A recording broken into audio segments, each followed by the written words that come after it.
Good morning, everyone. It is Saturday, July 22nd, 2017, and this is your fun fact of the day. Did you know that out of the entire U.S. highway system, 1 out of every 5 miles of every highway is straight, just in case during a major emergency, planes always have a place to land for an emergency runway?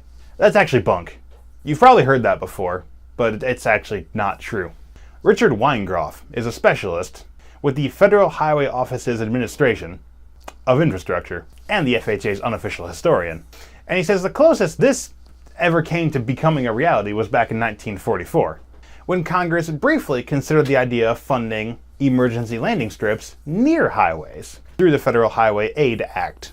This was a law that actually designated a system of interstate highways to really get into effect. At no point was the idea of making roads safe and wide and long enough for planes to land on in case of emergencies ever brought up in the midst of this conversation. The landing strips for emergencies would have been built alongside major highways, with the highways serving as access to them, able to move people and materials between the planes that came down and the roadsides nearby. The proposal was quickly dropped and no more was ever heard of it. There are a few countries who do use their roads as military strips, however.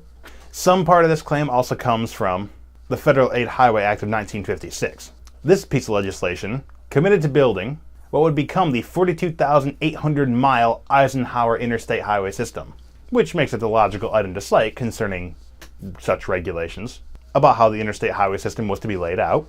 The act, however, did not contain any 1 in 5 requirement, nor did it even suggest using stretches of straight highway for emergency landings. The 1 out of 5 rule is not part of any other legislation either. It's just not actually part of history. In other news, today is National Hammock Day. If I had one, I might use it.